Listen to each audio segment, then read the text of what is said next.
Hi, I'm here today with Eve Guilbaud, lead AP. Eve is a Southern California architectural manager at Loewen, the leading manufacturer of premium windows and doors for the luxury architectural market in North America and abroad. A LEED accredited professional, she holds a general building contractor license and ran her own design firm for 15 years. Prior to that, she worked in advertising research and strategic planning at the Los Angeles Times. She graduated from the Sorbonne University in Paris with a master's degree in economics and international trade. Welcome, Eve. Well, thank you so much, Michelle. Well, thank you for doing this podcast, first of all. I mean, it's a remarkable endeavor. You have amazing people on the show, and I'm thrilled to be here. Very honored, by the way. So thanks again. And I know you started the podcast, was it 2021 or 2020? 2018. Oh my gosh. Okay. Wow. Well, that's a long time ago. And then, yeah, that's wonderful. I know people kind of think, right? Everybody had a podcast during COVID. And I said, no, I actually had my podcast before COVID. Yeah. Yes. I started it in July of 2018. Yeah. When I was in after the AIA conference in New York City. Okay, great. Well, congratulations. It's wonderful. I was just talking about your podcast yesterday at the AIA's, the Santa Barbara AIA does those little design crawls, they call them, and so they do them at different firms. So I was mentioning your podcast to two other women, and they were like, oh, we have to have Michelle come here and do a get together with all the women that are in the industry. So I said I would pass this on, and yeah, let's do it. Okay. No, that sounds fine. Yeah, I didn't. Yeah, no, that sounds fine. I think it's fine. And we're trying to do like that architecture design happy hour. Yes. Yeah. So I don't know whether we're gonna, I'd like it to just be women, but I don't know. Maybe we'll have to invite some men. But I think women is just fine. But all right. So what are your first recollections of experiencing architecture? I was thinking about this question because I was really fortunate to grow up in the family that I grew up in. Both my parents are amazing artists. They're painters. My mom always sort of but mentioned that she was an excellent copyist, but she could not create her own art. My father was just very creative, also a structural engineer. And so they bought a house. Yeah, they bought a house just in the countryside in a very bucolic area of Picardy, which is kind of like the land of wheat and roses, not too far from Paris. Yeah, and so they purchased this house, which is about 300 years old. And I sort of witnessed as I was growing up, I was 5 when they bought it, my father rebuilding this house, from scratch. And at the same time, really retaining the historical character of the house. So I guess he was green before it was fashionable to be green. But so the house had been sort of a manufacturer of different things. It had been a thermometer manufacturer.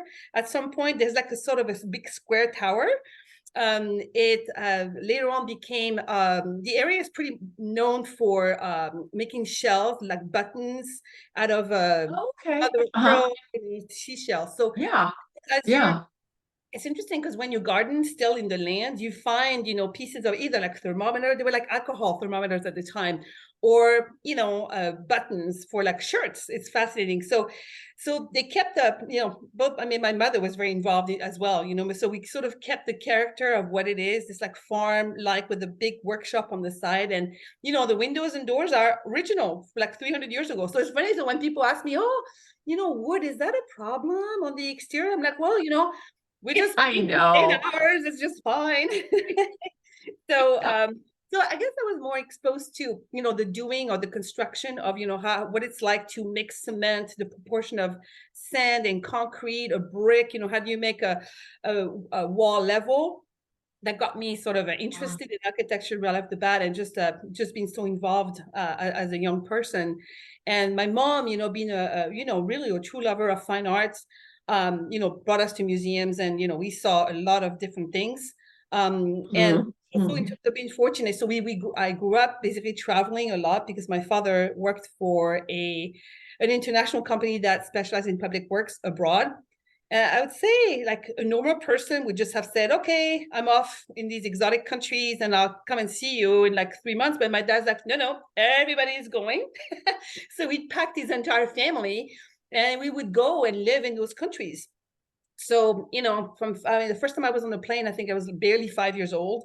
And then, we'd fly through either like Switzerland, Athens to go to the Middle East and then, stay in those countries. So I had this broad experience. So just like an experience of architecture being like, French. And then at the same time, we toured around Iran and saw like these amazing mosques and palaces and just it was pretty extraordinary. So I just say like how lucky I was to be able to grow up in a family like that, where also with no television, by the way, we pleaded to have a TV and we're told, no, absolutely not. You have to read books. and Funny. No, Eve, we were like, we didn't have television either. Like my parents only let us watch public television, and then our TV broke at one point, and then they just didn't get another one. Right. And so we didn't have like when I was in elementary school and people were talking about like Welcome Back Kotter and all these things, and I wasn't even watching it. I wasn't even allowed, we didn't even have a TV at that point. And then one of our relatives like gave us a TV, but it was still like only a black and white TV. It wasn't even a color TV. And so the same thing happened with my kids. Like, they broke the TV, it fell down. They were stepping on the thing, it broke down, it smashed on the floor. And my birthday was soon after that. So it must have been like mid-October. My birthday was soon after that. And they were like, oh, so do you want a TV for your birthday? And I'm like, no, I don't want a TV for my birthday. Don't you dare buy me a TV for my birthday, because I don't want a TV.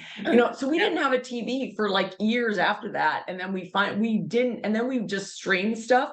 And then we didn't buy a TV until we brought Steve home like a few years ago, and he wanted a TV. So now we have a TV, but we still only stream it. We don't have cable or anything else. Oh, no, it's still just streaming. Same exact thing. See?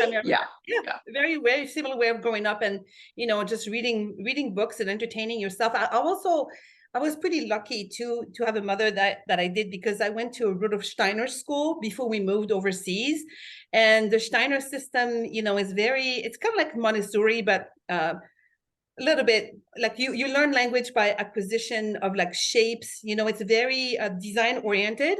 You learn languages, I was exposed to like German and English when I was very young. You play musical instruments, you go and plant trees outside. So you're very involved in the land, and then just like the education is very different, from a typical like didactic sort of education. So, but just to get to architecture, like where the house is located, we have a lot of castles from what's left from all the bombing that we've had over the years, and it's just it's I wish one time you can come and visit and tour around. Yeah, I blew it. I blew it a year ago. I should have just gone with you to the thing. I should have just said. I mean, as fun as the MDC can go, believe me, I would have rather been in Copenhagen and right. That's right. Exactly. And thanks to you. France. France. That was one of my regrets over the last, few years or whatever. But anyway, so that's just wonderful. I mean, this is a wonderful experience. So what are your what are your 3 classic buildings that you like, and why? That's another question that you could take like 10 hours to answer, right? But I have to say, so again, like going back to like where this house is located, the nearest town to it is a little town called Beauvais, and they had this huge Gothic cathedral in the middle. It's unavoidable. You drive there and you see this massing of gray. It looks like a spaceship. I mean, it's like, and it's so my mom, of course, would take us there, and so I tend to like sort of spaces of worship, just for the grandeur and just the architectural. I mean, it's incredible. But that particular cathedral, was built because back in the time, of course, you had a Roman sort of structure, and then on top of that, you had a Gothic structure. it was very ambitious. They wanted it to be, of course, as usual, the tallest, Gothic choir in the world, which it was. It fell down like 3 times, I think, in the 13th century and the 15th century. But it's still something that every time I go home, I go and visit the cathedral. It reminds me of when I was a kid, and just you always find something new, something that's just it's just remarkable. It's a beautiful space. So that would be one. I'd say when I came to California, I moved into California through college, and then I really love the Walt Disney concert hall, Frank Gehry. I really like it. I mean, I just and my son was in choir, in college. Oh, actually, in high school and college. So, but in high school, so he performed there a few times, and I love the contrast of the steel exterior, which is, and then the wood interior is so warm. Wood interior, yeah. Amazing. Yeah. It's so I do like that building. Although, I mean, on a bright day, you can say that it reflects the sunshine pretty well. It's kind of blinding a little bit, but it is a beautiful construction. It really is. And then I think of that building as being so new, and it's not new anymore. It's like, how is it? Is it 20? Is it 20 or 30 years old? I think it's almost like 30, right? So yeah, and but it's I'm taken by the poetry of it. I love those curves and the garden. I think he really wanted that space to be a public, something to be enjoyed by the public. The intimacy of it, I think, for me, it's good. And the garden is so beautiful. It's very tranquil. It just resonates with me. No, it is. So yeah. Let's see, you're asking for a third one. I'm trying to think. Well, the Louvre, actually the pyramid in the Louvre, and that also was extremely controversial when oh yeah. I mean, so like, but it's actually 3 different pyramids, and there's one that's just, I don't know if you've been to the Louvre lately in Paris, but when you go down, it's I guess the goal of it was to make it a bigger entrance, because there was so many visitors, they just couldn't figure out how to have an entry to the museum, which was made sense. So but it is a beautiful structure, it really is. And then when you go down to it, you have an inverted pyramid also. So, and the proportion, I think, are like the Gaza Great Pyramid. It's just it is really beautiful. It's a nice marriage of old and new, and the light, and then just the color is a beautiful thing. So that would be. And I mean, those spaces underneath, right? Were those spaces always there underneath, or were they new spaces? Always, yeah. So you go down the stairs, and then so you can see, and when you're down, before they opened it up, you could see the Louvre, because it's like the square, you could see the Louvre, but you didn't get the full effect of how large it is, because now you have this big opening. So when you look up, you see, the square or the U shape of the rest of the Louvre, the construction. So, and I think the last time I was there, I don't think it was built yet, because it would have been right. I was there in 86 and then 87. I went twice to Paris while I was over there. And so I don't think it was because they wanted it to be for the bicentennial of the French Revolution. So in 1989, I think. So 1789. Okay. Yeah. So, but it's it's something, I do think that, contrary to what everybody thought, was like, oh, it's so awful to desecrate the architecture and just put this big thing here in the middle. I mean, there was a huge fight. People just really didn't like the idea. I remember. Yeah. Right. There's always controversy before. I'm sure probably, right? I'm sure probably, like when Gaudi said that they were going to do, they were like, oh my gosh, I don't want to do that. Right. That was probably what, like 100 years ago or something already, that when Gaudi started that.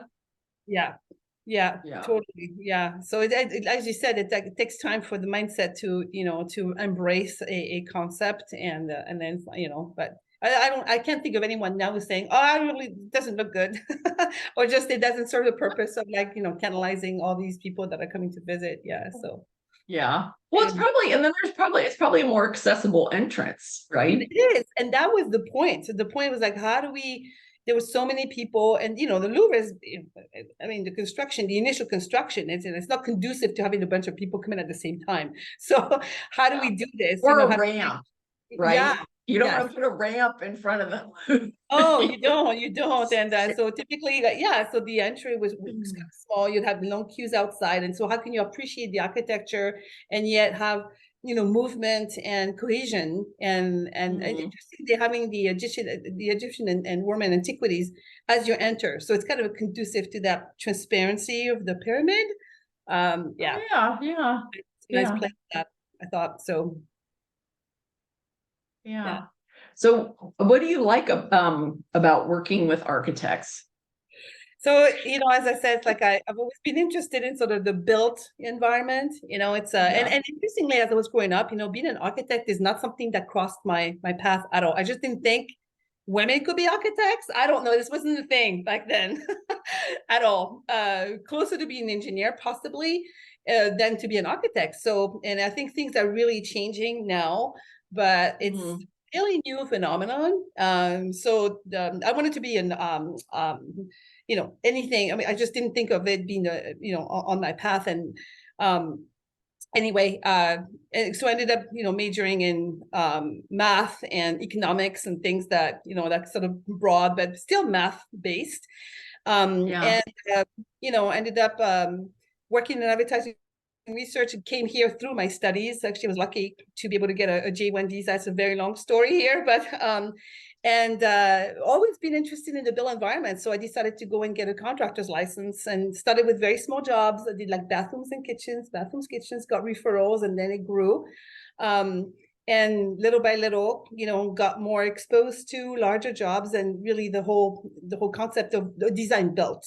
So I work with architects in the and now in my current role with Loewen, I'm the architectural rep for them for Southern California. So I think someone on your podcast at some point said, architects are amazing people. A lot of times they don't have time to promote their work. I would say that's one of the most important things that I like, is to, work with the intricacies of all the technical aspects. I mean, windows and doors are very technical.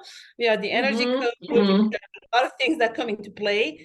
But the end is to see the opportunity to see these like great projects coming to life. And then how can we help, as a manufacturer, advertising this? So we're doing case studies now. We're doing interviews with architects on the finished projects. We're documenting the process, and that's something that we are really strong and wanting to do more of with Loewen. So Loewen is a company based in Canada. They've been in business for over 100 years, making windows that are out of Douglas fir. It's very noble material, very strong mahogany, and then but they've stood the course of not diversifying. We only do what I think we think the window and door is the best at performing, and so, but that, I would say, that's one of the things that I like the best, is to really help on the technical aspect, and then to see the finished project, and then how can we help really honoring the fact that an architect trusted us enough to to embrace our products, and how can we glorify that and just advertise it for I mean, it's a beautiful product. I mean, anybody that like wants to see Loewen Windows, and then also the case studies, the brochures. I mean, everything is very well designed, and I think, and I'd like to think that Eve had something to do with that, but but they are. I mean, they really are, beautiful windows. The whole, the brochures, if you look at the brochure, they're working with architects, and they're working. And what we did, even I did an AIAU together about getting your work published. And so that was one of the things, is getting your work published digitally. And so, she talked about how, it's like, this is one way that you can get your work published, and it's of no cost, to you. Absolutely. Really, because they're doing all of that for you. Exactly. And that's just providing that platform of collaboration, I think, is really important. So the other aspect too, when you're asking about what I like working with, as an architectural rep, is the AIA courses that we offer. It's and we craft those. The delivery of those modules is something I really enjoy. So so two things is like that PR aspect, and then the educational aspect are something that is a nice thing to have. I think it's a really huge compliment of my skills, and I really enjoy that. Yeah. And so anybody that wants, that's a local or even national that wants it, because they're virtual too, right? You have some that are virtual. Yeah, absolutely. So Mhm. Yeah. So Yeah, Eve can either come to your office or have it somewhere, yeah. or she can, yes, or she can have a virtual seminar with you. Exactly, yeah. And the other thing that's really great is the collaboration with CRAN.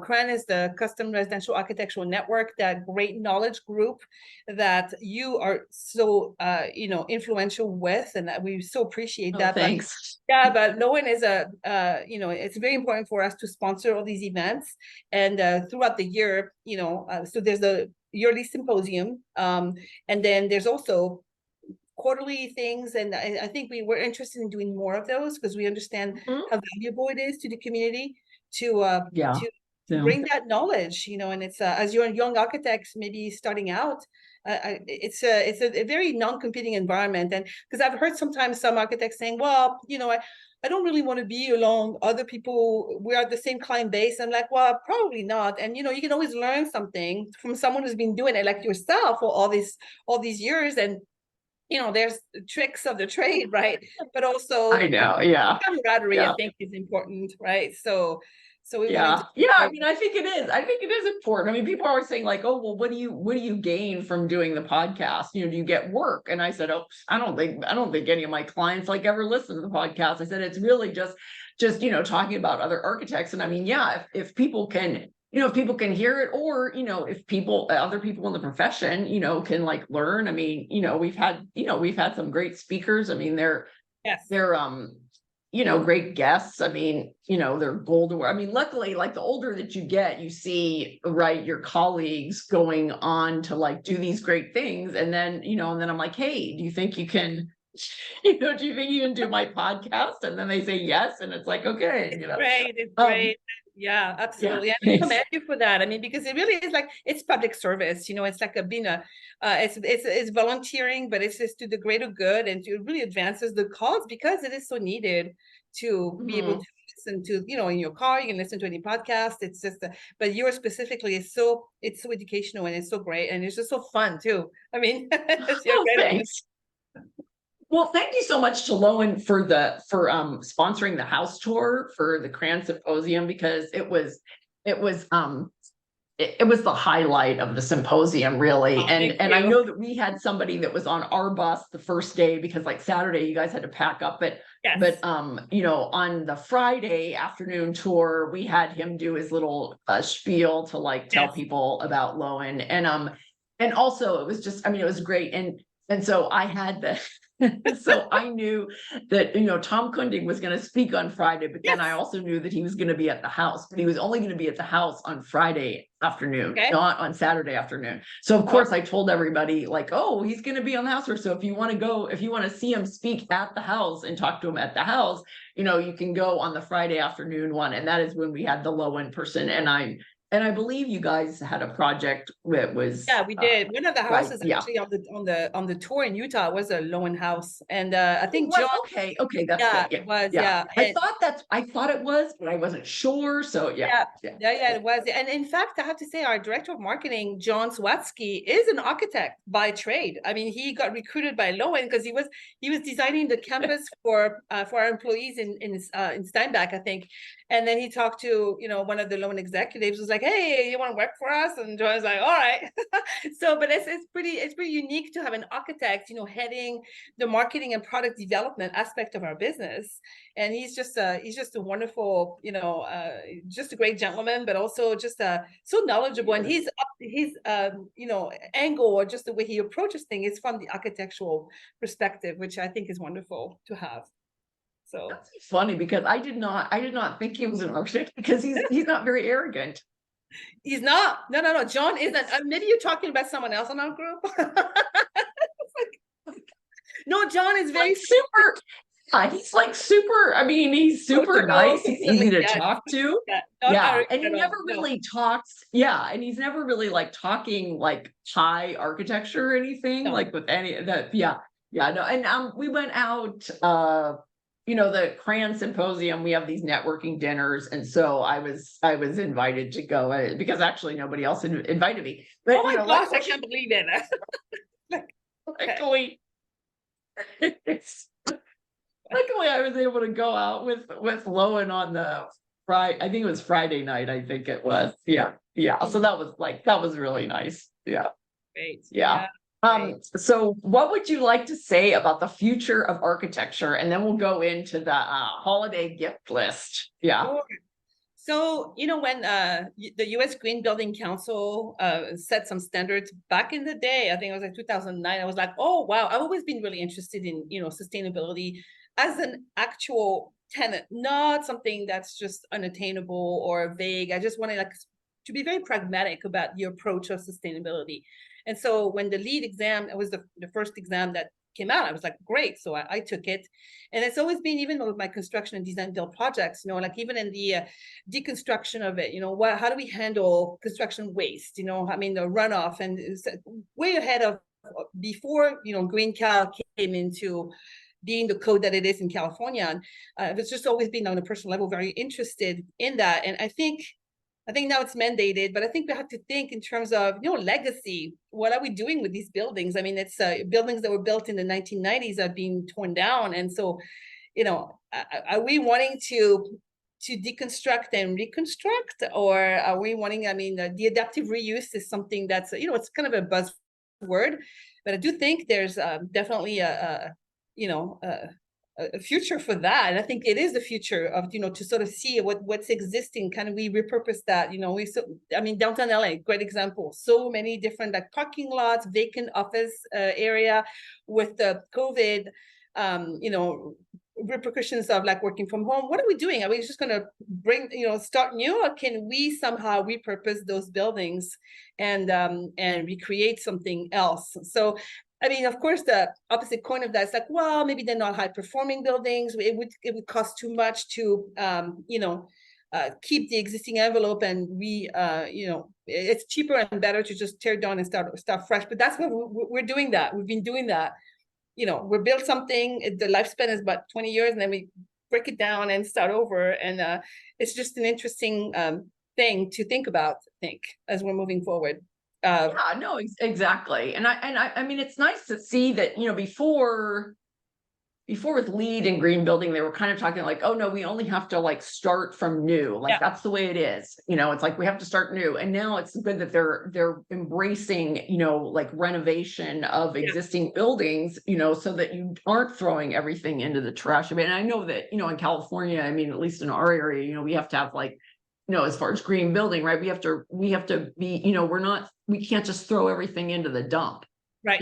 So they were just throw it in there. Like, we can't throw it into the dump. It's like when we get plans approved, it's like we need to recycle. And even in San Diego County, we have to do this thing where we have to be, and the architect is having to figure this out. And I have to ask the contractor a lot, but like, okay, how much of our waste, like, where is this? Like, how much extra wood studs are there going to be? How much of it? And we have to try to figure out all of that, and then the client has to pay for that. And then when they go and take it to the recycling center or whatever, then they'll get the money back. But they don't get the money back until the very end, So, this is stuff like that we have to do that is, that is for the building code, right? For the permits and everything. So, absolutely. And that also speaks for the deconstruction of it, but also the type of materials that we're using. So are they recyclable? What is the life cycle, of these products? Can you, take a window and door and what do you do afterwards? So, and that's one thing Loewen is really good at, I have to say, in terms of being like steward of the environment, so they use wood that's coming from plantation. We don't go into the rainforest and cut a bunch of woods, for the aluminum is recyclable. And then they're basically made to be, if you have to take them out, they can be fully recycled. The one aspect that's difficult is glass. Glass also can be recycled, but, and made into new glass. But that is probably one of the aspects of a window that's the most difficult to recycle. But, there are facilities that allow that. But just in terms of drywall and, and insulation and flooring, what materials are we using to build or to remodel those new units? They have a life cycle that's like a 50-year plus. And I think that's important because, that's also sustainability and sort of respect for the environment. Like, the longer a product lasts, the better it is. Well, that's debatable too, because of course, if a product lasts 150 years, we know this whole conversation, but just on a So Yeah. If you're gonna have a product that's gonna last, it's like, yeah, it's not gonna be able to break down easily, that's but right. it's And then you supposed to can be replace it. lasting. That's right. Yeah. So if you have Yeah. something that isn't gonna last, right, but then it's bad for the environment, like vinyl Right. windows, my Yes. advice. I'm sure that a vinyl window manufacturer is never gonna like sponsor my podcast because all Right. I have to say, it just No, and I know. it killed me that I had to put 4 or 5 vinyl windows into my addition because I couldn't afford it, and it was during That's the COVID. thing.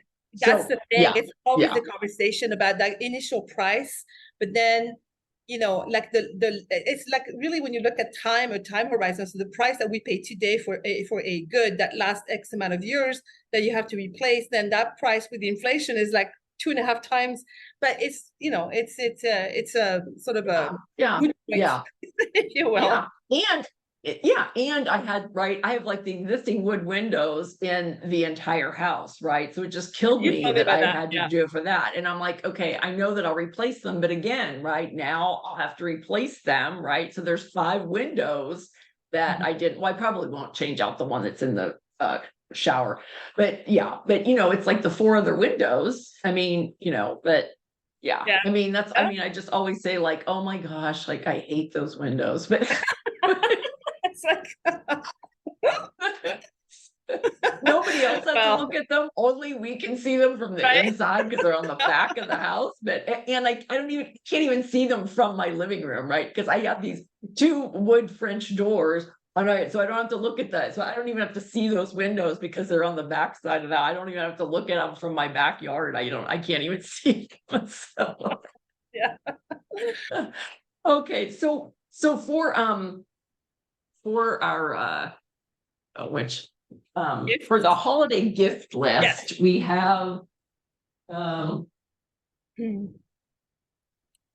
It's always a conversation that everybody has, right? So oh we from get the to back of the end of the year, and then we always, searching for gifts that would be meaningful to our clients. I mean, it's part of doing business, but at the same time, I think in our field,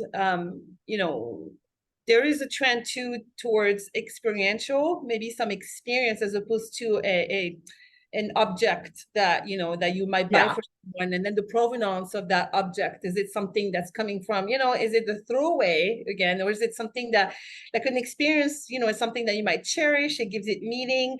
It's with somebody, so you could do like a speakeasy, or it's like it really comes down to knowing your client, because one size doesn't yeah fit. yeah Then I know you had some great examples that we had talked about for architectural gifts. Yeah, because That people were asking in the mothers in architecture thing, they were kind of like saying, and I put it up there, but other people said like, okay, I mean, it always comes up in all the architectural things, like, what are you buying your clients? What right? are you buying? Like, what are you gonna get for the consultants? What are these holiday gifts that you're gonna get? And so, and in the past, like I always just give a bottle of wine. If the wine that I give is St. Francis, and it is because one of my friends designed that winery. And so Oh, when we went to great. visit the winery, yes. So, and then there's a little picture of there's a drawing on the front of that, of that structure. And so, I'm always like saying, okay, yeah, this is right. And then I give it to I mean, I've been doing it for the past several years, but then of course there are people that don't drink, right? So Right. then I'll give them chocolate. So that was like one of the things they said were, the suggestions from the Mothers in Architecture group was chocolate, but they personalize it for your company, Yeah. so you could, yeah. And I mean, who doesn't want chocolate except for, I know there's people that are like my Yeah. daughter is lactose intolerant, so she wouldn't want it. Right. But still, it's like I'm sure that they can find somebody that they Give it can to give it regift it to. to. Right. I mean, for my company, what I think what we do is we're cognizant of the fact that architecture is a very, it's based on medium. There's a lot of paper involved, and and sketching by hand, even though there's all these tablets and you can do it with electronically. But I think by and large, every time I have a meeting with architects, they're always grabbing a piece of paper. Let me show you this cell detail here.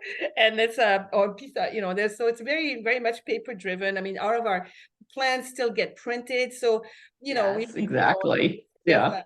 gift that are, I mean, you wanted something that's sustainably sourced, like a nice, maybe a painting, a kit, or crayons, or, pencils and good paper, because, Mhm.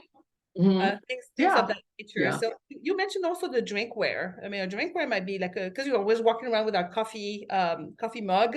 So like a Oh my nice God. plated I know, coffee I know. mug. I have that. Yeah, I have the Oh, you one do? for, yeah. Yes, oh yeah, Yeah. of course I do. Right? In fact, the people had even said the Stanley, but I liked it because it's like it's small, It's you small, like know. the low end It's cup that we small, have. and then Yeah. it has the Lowen, yeah, it has the Lowen logo on Thank it, and then you. it has the two, right? So it's got this, plus it's got the other one. Yeah. Right. So It's I just cup. think, with the little handle on it. And so Yeah. I think that the smaller one is actually, I know that some people like the bigger ones, but I don't think the bigger one, the bigger one, my daughter who's getting her master's in occupational therapy said that it's not good for your Yeah, it's too wrist. heavy. It's too heavy. Yes, The it's size of it. really Yeah. heavy. Yeah. Yes, it's really heavy. The Yeti ones are not as heavy, so they might be a little bit better, but those Stanley ones are super heavy. I mean, so Right. it's like, Yeah. I Yeah. don't know. I It's mean, kind of some hard on people your like wrist, them. Yeah, they ergonomically. are super heavy. And so and then you had said, like, gifts that create, promotes art of craft, that could include a premium drawing tool, sketchbooks, painting supplies, etc. And like that can easily come in underneath a $25 level. Oh And yeah. then print a coffee table book documenting their remodeling project, and do a digital version if a printed version is not desired. And I think that that's great. I mean, I know one of the Delta Millworks did like these small, kind of flip books with their things. And I said, which printing company did you do? Because I thought that it was like one of national. And he said, no, it was local. So it was local But there that's in Salt Lake good. City. Yeah. So it's like you can even check with your local printer and then Yes. support, a local business instead of going in there. And it was really, it was really high quality. Oh, Great. okay. And then what were some of one person had said, AirTag, measuring tapes of Clever. all sorts, small scales, a roller that is also a Oh yeah. bookmark. The rulers are Yeah. always And a then, hot thing. People use them all the time. I mean, we have those rulers that are actually made in South America. So, the Lowen scale, I mean, people just love them. Yeah. yeah, So, yeah, yeah. yeah. Um, and then the handmade baked goods or canned products like salsa and preserves. If people do that, if that's kind of like their, Yeah. they like to can and preserve, that's books that are about women architects or any of the Jedi, justice, equity, Yes. diversity, and Inclusion. Inclusion. inclusion. Thank you. Thank you. That's the last I. And then coffee mugs that are about architecture, Mhm. hats, I'm not crazy about the hats with logos on them, but if I mean a lot of people do wear baseball caps that are, that are about architects or personalized. And Mhm. then one of the people, it was like a concrete block jewelry, which I'll put in the Oh, blog, but yes. other things that were on Etsy and things like that. Um, Yeah, I think it's and something. There was a woman architect who was doing like jewelry, like really interesting jewelry, possibly. And I don't remember, that was a couple of years ago, but yeah, something that's yeah, in unique. LA. Yeah, Yeah, yeah. yeah. So something like, basically put a little bit of thought into the gifts. It's just not another throwaway, because there's so much of that. So yeah. Mhm, mhm, mhm, yeah. And then, it's like I have in the past, right? Because people, they don't know, I don't know. They want to, I mean, I, I used to get white towels all the time before they're, I mean, this is like an ongoing joke. I mean, I'm sure that now I will not get any white towels from my in-laws because they're ex-in-laws and there's no I real see. reason for them to ever give me a gift again, and vice versa. But like, I have, at first they were different colors every year. And then my ex and I were like, how are we going to get, like, we don't like these colors of towels. They're a different color every year that we don't like. Like, what can we do? And so we just said, you know what? We just want white towels, right? And then, it's like, Ready. oh, yeah, you like those plain things. And I'm like, well, it's better than like the towel pink.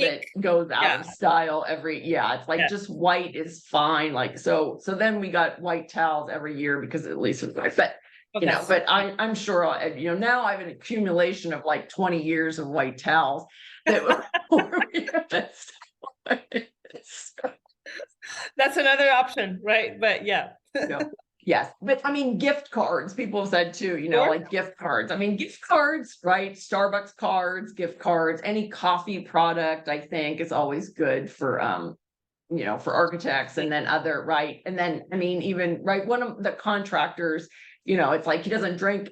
And then I said like, oh, what about chocolate again this year? And he goes, oh, I don't want any chocolate this year. And I'm like, okay, well, And now then, what? Yeah. now what? And then he said, well, coffee. And I'm like, okay, that's fine. I'll get you. Yeah. It's good I'll too. get you. Yeah. Yeah. That's it. Yeah. Yeah. So are you going to be spending the holidays here or in the Uh, States, or are you going abroad? No, I'm staying here. I'm going up to my mountain retreat where we're lucky it's not snowing, so we're hoping to keep it this way. And just very low key, a couple of people, coming over and just being in the nature and wilderness. It's kind of simple. Yeah. What about you? What are you doing Yeah. for Thanksgiving? La Mesa, but it's Mesa, La Mesa, San Diego. Yeah, right. Right. On our back deck, which, I mean, I was like saying the other day at a meeting, like this is um like a year ago, right? I fell through my deck and sprained my ankle. I So remember. this, Yeah. yeah. And so I was like off of my, ankle for couple Yeah. months. I was trying like, nah, I couldn't walk. But now the deck is done and we'll have, we have the table and everything. And so that's where we'll have Thanksgiving. I always think it's nice because I grew up in Pittsburgh. So like you could Oh, yeah. never, right? You can never really, I mean, maybe you can have 4th of July outside, but really there aren't any other. Like inside with a big, freezing cold, right? Because Halloween, Thanksgiving, Yeah. Christmas, Easter, even Easter, Even right? Easter. In Pittsburgh, it's like, okay, are you gonna, it's like you've got your Easter, right? And anywhere where it's cold, right? You got your Easter dress, but you've got a winter coat over the Right. top of it. Oh yeah. Yeah. That's one thing I don't miss in France, which the weather can get pretty gnarly like that too. So yeah. Yeah, but I mean, one of the most beautiful times that I've ever been in Paris. I mean, I was there like around Easter the second time, but the first time that I went there was, I was in Paris and it was right. And I mean, we left Christmas Eve to go back to Denmark, so it's like they'd flown in to Amsterdam, and then we went down to Paris, and then of course there was a train strike, so we had to take a bus. Always. Yes, we had to take a bus back to somewhere, and then from there we went on to the train. I don't think we took a bus all the way back to Copenhagen, though we might have. I don't know. I think we just took a bus to Amsterdam, and then from Amsterdam, then we went back to Copenhagen or something like that. But yeah, I mean, I mean, Paris and at Christmas is just, absolutely beautiful. I mean, somebody was posting photos because they were in the, at Galerie Lafayette. I mean, it's like I mean, it's just beautiful. And it was starting to snow like right before we got onto the bus, and I mean, of course the bus ride was a mess, but I mean, Paris is just, I mean, there's no doubt about it. What did somebody say? They said, had gone to Paris, they said, it's like, now I know what people have been talking about. And I'm like, what, do you think everybody was lying? I mean, making that up? Yeah, no, yeah. Yeah, but it was just, it was so beautiful. Yeah, so I'm probably, I don't know. Yeah, I mean, I studied there maybe for we'll years. go. Yeah, and even when I go back, I still find places that I haven't never seen, even though I was there for years, so yeah. Yeah. And I mean, where you grew up, I mean, it just sounds amazing. I'm definitely gonna have to, I'm definitely gonna have to come and visit. Yeah. Your parents will be like, when is she gonna leave? No, I think they'll be, oh great, you're bringing someone great here. All the people that you brought us over the years. So a civilized person, yes, so, cultured person. She can stay as long as she wants. Make Great. sure, I mean, I do eat with my left hand. Oh, wow, yeah, that But I don't always matters. put it on the back of the fork, on the back of the fork. I know when we were in Denmark, they like one of the things that the student or the families always were told is that like, oh, be careful because Americans eat like pigs, so you're so just be patient with them, and like some of them, I never got them. I'm left-handed, so that was easy for me, but Yeah, it's I hard. don't put it on the back of the fork. I just put it That's on right. You I have just to put it on. it's like it's an art, but yeah, the table manners or something. You learn this from when you're very young. You taught by your parents is how Like elbows on we the did too, table. Yeah, you did too, I'm sure. no, Yeah. no. And I mean, we actually did learn table manners when we were younger, but I mean, I thought that I had taught my kids table manners. No. Fingers. I don't know what I mean. I like look there and I mean, sometimes I just like am barking at them, like, oh my gosh. But their dad didn't eat very well, so I'm just gonna blame it on him, Right. Well, yeah, but I mean, it's good that they know it in case they need it. In case they get invited like an ambassador dinner or something. It's good to know what the procedure is. So that's how I sold it to my son anyway. Like you might need Yeah, it one day. exactly. I don't expect it to do it every day, but if you need it, at least you kind of have a sense. But then you have to kind of practice it too a little bit. How about now? Instead of grabbing it with your fingers, and it's just like, wow, yeah. So My gosh. Yeah. Okay. So, okay. Well, thank you very much, Eve. And I know thank you. you've got work to do. I guess we all have work to do, right? Well, But, yeah. it's been a pleasure. It's been great, talking with you. I mean, I have to say I'm very thankful for Loewen because I don't know if I would have met you otherwise. We met through I think it was 2019 at the symposium in Arizona, in Scottsdale. And Yes. I'm glad Yes. Which was, yeah. Yeah. Yeah, and Yes. thanks And for I doing thought that this. was great. Yeah. Such a great podcast, and very, very happy to have you there, spend some time with you. So, all Yeah. right. Okay. Thanks. I'll stop the tape, but don't go anywhere. Yeah.